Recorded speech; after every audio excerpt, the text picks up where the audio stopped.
Hello student, आज हम बात कर रहे हैं क्लास 8वीं की है। ये वर्कशीट है 19 वर्गमूल का अनुमान लगाना।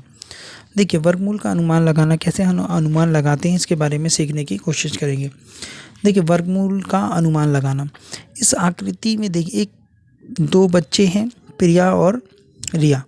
प्रिया ने रिया से कहा, इस आकृति को देखकर बताओ इस आकृति का क्या आकार है। रिया ने बोला, वर्गाकार दिखाई देती है परंतु लंबाई और चौड़ाई को मापना होगा, क्योंकि वर्गाकार वो होता है जिसकी लंबाई और चौड़ाई समान हो।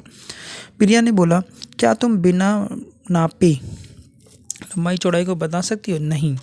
यदि इस आकृति का क्षेत्रफल, प्रिया ने एक और हिंट दे दिया, अगर इस आकृति का क्षेत्रफल 225 वर्ग सेंटीमीटर है, हम इस वर्गमूल अनुमान लगाकर निकाल सकते हैं। कैसे? मैं आपको समझाती हूँ। तो देखिए, 225 जो है 15 का वर्गमूल है। 15 को 15 से गुना करोगे आपका 225 आ जाएगा, यानी ये क्या होगा, ये भी 15 हो जाएगा और ये भी 15 हो जाएगा, तो ये आकृति आपकी वर्ग हो जाएगी। मगर ये कैसे अनुमान लगाते हैं, इसके लिए एक टेबल बनाते हैं और उससे हम समझते हैं। देखिए, टेबल कुछ इस तरह से बनता है। 1 का वर्गमूल 1, 2 का वर्गमूल 4, 3 का वर्गमूल 9, 4 का वर्गमूल 16, 5 को 5 से गुना करोगे 25, 6 का वर्गमूल 36, 7 का वर्गमूल 49, ठीक है, 8 का वर्गमूल 64। ऐसे करते करते जब हम 15 पे पहुँचते हैं तो देखते हैं कि ये कितना आ रहा है, 225। जो हमारे क्वेश्चन पूछा था रिया ने प्रिया से, वो 15 सेंटीमीटर। कैसे सॉल्व करेंगे? वर्ग का क्षेत्रफल क्या होता है, भुजा गुना भुजा, यानी 225 का वर्ग सेंटीमीटर निकालेंगे तो भुजा गुना भुजा कर देंगे। ठीक है, ये वर्गमूल का निशान होता है, आप जानते हैं इसे। परंतु दीदी, 225 का वर्गमूल कैसे निकालेंगे? आओ अनुमान लगाएं। अनुमान हम कैसे निकालते हैं? 225 में इकाई का अंक क्या है, 5। देख रहे हैं आप, 225 में इकाई का अंक क्या है, 5। अतः वर्गमूल संख्या का इकाई का अंक 5 होगा।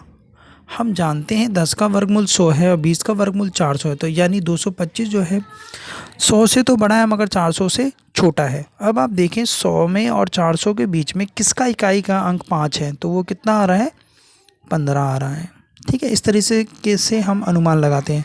10 और 20 के बीच एक ही संख्या है जिसकी इकाई का अंक 5 है, अतः वह अंक क्या है, 15। इसीलिए 225 का वर्गमूल कितना है, 15। अब हम 228 का वर्गमूल ज्ञात करते हैं। 228 का वर्गमूल कैसे ज्ञात कर सकते हैं? इसकी अगली पूर्ण संख्या क्या होगी, यानी 225 से बड़ी से अगली संख्या क्या है, 256 है, वो किसका वर्गमूल है, 16 का।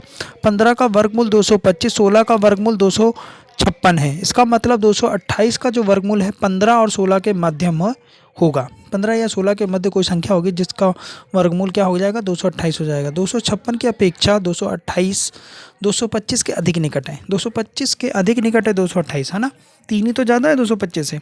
इसीलिए अनुमान के आधार पर हम बता सकते हैं कि 228 का वर्गमूल 15 हो सकता है। अतः अनुमान का निशान इस तरीके से लगाते हैं और इस तरीके से हम लिख देते हैं। अब उन्होंने क्या बोला कि रिया, वाह दीदी, आपने मुझे एक दिलचस्प संकल्पना सिखा दी। ठीक है, अब आइए कुछ क्वेश्चन आपको करना है तो वो कैसे करेंगे। जैसे कि आपके सामने दिया हुआ है 80 का वर्गमूल, तो देखिए अब क्या करेंगे, 80 का वर्गमूल किसके लगभग होगा, तो आप क्या करें, 9 का वर्गमूल निकालें। 9 टेबल में देखें तो कितना आएगा, 81। 80 से बड़ा हो गया तो ये 8 के और 9 के बीच में होगा, ठीक है ना, मगर देख रहे हैं 9 के बिल्कुल लगभग है, तो एस्टिमेशन हम अनुमान लगा सकते हैं कि 80 का वर्गमूल लगभग 9 के बराबर होगा। 356 आप टेबल को देख के बहुत आसानी से अच्छे से जल्दी से कर सकते हैं। तो देखिए 19 का निकालिए, 19 का वर्गमूल कितना आएगा, टेबल में देख के बता सकते हो आप, कितना आएगा, 361। फिर 18 का वर्गमूल निकालिए, 18 का वर्गमूल 324, और ये जो है 356 इधर आएगा बीच में, तो ये किसके लगभग, किसके ज़्यादा नज़दीक है, 19 के ज़्यादा नज़दीक है। ठीक है, 509 अगला जो है 509 किसके लगभग होगा, 509, तो 22 का देखिए,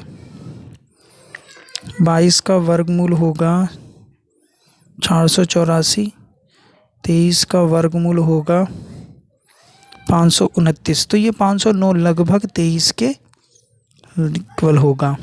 ठीक है, अब आप टेबल देखकर इसको तो बहुत आसानी से देख के तुरंत बता सकते हैं कि ये 25 का होगा, क्योंकि 25 का जो वर्गमूल होता है वो होता है 625। तो ये 3 ही तो ज़्यादा है, तो इसलिए 25 के बराबर है। तो इसमें क्या हमने सीखा, अनुमान लगाना, कि वर्गमूलों को देखकर कैसे उसका अनुमान लगाकर बता सकते हैं कि किसका वर्गमूल है लगभग। ठीक है, ओके, थैंक यू।